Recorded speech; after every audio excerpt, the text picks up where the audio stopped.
Okay, continuing on here, part 7. One of the most important rules in all of historical methods is the requirement that multiple independent accounts should all converge onto the same message in order for that information to be credible. Correct. Another obvious rule based on simple probability. And all it means is that it's far more difficult for several people to collectively misremember an event the same way than it is for only one person.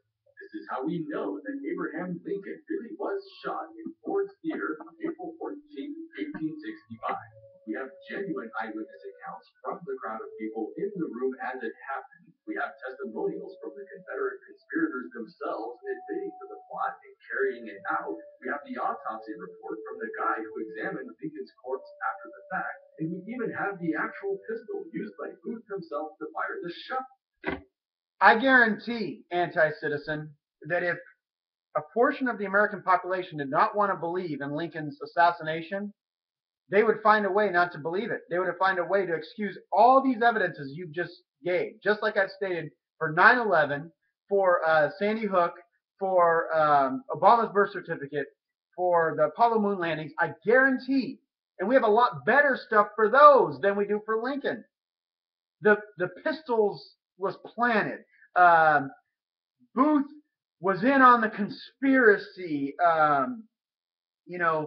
The body is a fake body. Abraham Lincoln had a twin brother, which actually somebody says that about the resurrection, that Jesus had a twin brother. That's a whole nother thing. But that is correct. Multiple eyewitnesses and multiple accounts coming from different places corroborates an event. And that's what you have in the New Testament, anti-citizen. You have within the gospel accounts, and you're going to say this, that they're all dependent upon each other. Matthew and Luke are dependent on Mark, true, but they also have other information. They also have other traditions. John is independent. I believe John is independent. Paul is independent of them. And they were all in contact with hundreds of people that went back very early. So you have multiple groups saying the same thing about this event with the death and resurrection of Jesus. So that, for antiquity's sake, is good, right? But of course, here's my thing too. Most atheists I talk to, seriously, most I think Jesus never existed. Most think Jesus didn't exist. He just didn't exist. I was talking to a guy that I was debating on your channel. He doesn't think Nazareth even existed. That it was later. See, this is what I mean, anti-citizen. When people don't want to believe something, they will find a way around it. Jesus existing is not even a question amongst the vast majority of scholars. Yes, you have some people. Robert Price, who's actually a pretty smart guy, doesn't think Jesus really existed. Richard Carrier is not a New Testament scholar. I heard one guy quoting as if he's some authority. He's not. Okay? Again, atheists are saying things that are so bizarre, that are so the extreme view of the historical Jesus, that are not considered serious to the vast majority of scholars, and for good reason, because the evidence just is. Rudolph Bultmann, who is not a friend of conservative Christians at all, said that the Jesus mythicist view, that Jesus didn't exist, is insane, because the evidence is so strong that Jesus actually existed. Now, a lot of atheists I talk to believe that Jesus' life was based off of other pagan mythologies like Mithra or Cyrus or Krishna. How did he get it from Krishna? Anyway, again, to say these early conservative Jews who believed Jesus was the Messiah and they were an apocalyptic movement, messianic movement, to say they went to these pagan myths to construct the life of their Messiah is absolutely absurd. It's like saying the Muslim Brotherhood watches Eckhart Tolle and Oprah to get spiritual guidance.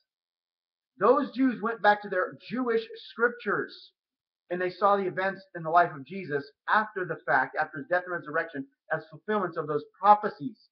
That's what they were doing. They weren't going to pagan myths. But most atheists buy that stuff, or they think it's a serious hypothesis. They seriously think this should be seriously considered, which is just a joke. So you got to consider when the presuppositions people come to it, and that's the key with doing history, like you're saying here. How do we know history? We got to first be aware of our own presuppositions when we come to the table. We got to be aware of those. We got to be aware of the people that are writing their presuppositions. So many atheists want to pretend that they're only led by the evidence when it's so obvious they're not. They're not. And they're just, I'm only led by the evidence. No, you're not. You're not even. That means you're not even aware. I'm not. I don't have any presuppositions. I just go by the evidence. That means you're not aware of your own presuppositions, which means you're completely blind and looking at it from your angle and deceiving yourself that you have no presuppositions, that you have no bias in yourself. So anyway, I guarantee if a lot of Americans didn't want to believe that Lincoln was shot by Booth, they would have found a way around it and found some conspiracy, just like they do for all these other things. But huge amounts of Americans, by the way, I think 1/3 believe that 9/11 was some kind of a conspiracy by the Bush administration or something. 1/3, okay, in the modern era with all the information, thought this was a conspiracy. Let's keep moving on. It's a huge variety of independent sources, all cross. We have that for the New Testament. We have that for the life and death and resurrection of Jesus. Between them.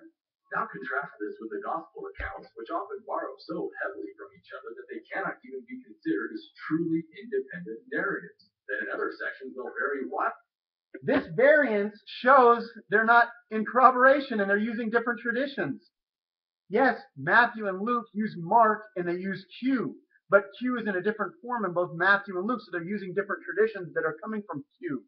Okay? And then they're also using other traditions that they have. There's a lot of stuff that's particular to Matthew. There's a lot of stuff that's particular to Luke. And John is a whole other ball of wax. So your whole argument here, and within that you have all these different traditions that go back very early and converge on a lot of the same events, especially surrounding the passion, death, and resurrection and appearances of Jesus to the disciples. And then you have Paul in there as well. Details that cannot be corroborated by a single outside source.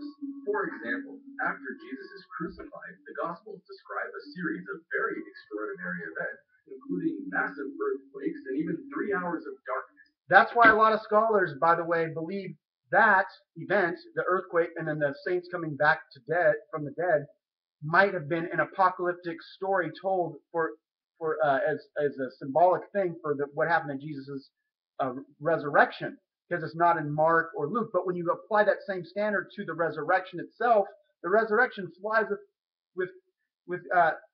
is really well established. Flies with flying colors. It passes with flying colors.